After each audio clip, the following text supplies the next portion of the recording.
こんにちは、ジリプトです。月曜日は本来であればお休みですが、先日から予想されてた通り、市場が続落となってますので、また動画に残しておこうと思います。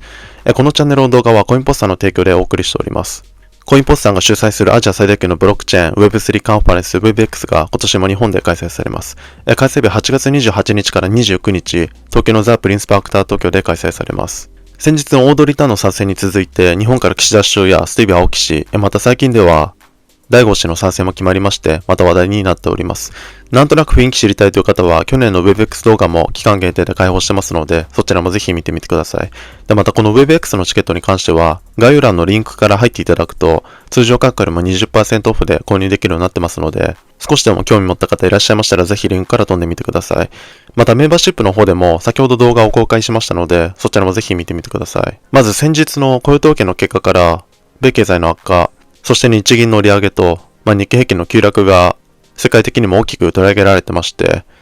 仮想通貨市場も明るい話題がないことから、月曜大変なことになるんじゃないかと、一部ではブラックマンでリーマンショックの再来になるんじゃないかと懸念されてましたけども、結果的には大方の予想通りですね、市場は下落というか、もう暴落と言っていいくらいの下げ幅となってます。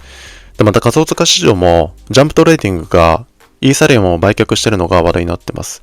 このジャンプトレーディングはスポットイーサ ETF 取引開始後ですね、7月25日からリドの WST イーサをイーサに変換して売却し続けてるんですけども、現在まで6万6000イーサ、約2億ドル相当をコインベースやバイナンス、他取引所に送ってます。で、まだ変換されてない WST イーサが37,600ほど残ってるというのも話題になってますね。で、これが今回イーサが大きく落ちてる要因とされてますが、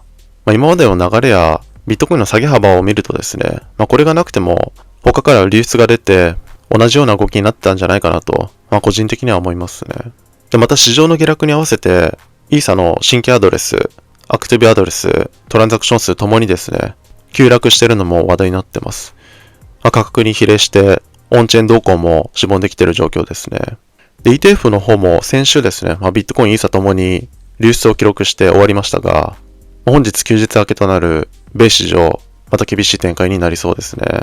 ビットコインの価格は現在54,200ドルあたりを推移しております。昨日米市場がお休みだったんで、動いてないところもありますけども、一応他の動向を見てみますと、米国債金利は 3.783 を推移しておりまして、ナスダックが 18,440、S&P500 が 5,276、ダウ平均が 39,737、金ゴールドが 2,445 ドル、日経平均が 34,247 円、ドル円が 145.04 円となっております。先週から懸念されてた日経平均の続落が話題になってますね。先物の方ではビットコインよりもイーサのロングの生産が目立ってますね。24時間で3億ドル相当。先ほどの10時の1時間だけでイーサロングで1億ドル相当の生産が走ってます。ビットコインの先物の方では OI は全体でマイナス 12.9%、額としては281億ドル相当、先週の320億ドル相当からさらに減ってます。比率としては全体ではショートが 52.1%、バイナンス面はロングが 72.4% と下寄りになってます。今後の指標としては、本日8月5日に米 ISM 非製造業景気指数、8月6日にオーストラリアの中銀政策金利、8月7日にニュージーランドの雇用統計などが控えております。先週5万6000コースが見えてくるという話をしたんですけども、そんなところは等に通り越して、一時5万2000あたりに到達してます。日本市場明け、足足確定後にさらに落ちた形になりましたね。で、時間足でも今年の2月あたりの底についてまして、短期では一旦の戻りを期待する人もいるかもしれませんけども、本日の米市場明けですね、まだこの悲観的なムードが持ち越されるとなると、ETF の流出から、またさらなる下落も視野に入ってきますよね。希望を上げるとしたら、金、ゴールドが避難先として選ばれてるんで、デジタルゴールドと言われてるビットコインにまたお金が入るケースも考えられはしますけども、今ではね、ビットコインはリスクオン資産というイメージが強いんで、なかなか難しいのかなと思いますね。上は再度5万6000の攻防に戻れるかどうか、下は5万2000を下抜けるとなると、4万8000あたりまで見えてくる形になってます。本日の米市場明けに注目ですね。あとはイーサーですね。イーサーの価格は現在2310ドル、BTC 建ては 0.0427 と、こちらも暴落してます。先物の方では、OI は全体でマイナス 22.6%、額としては100億ドル相当、先日の135億ドル相当から急激に減ってます。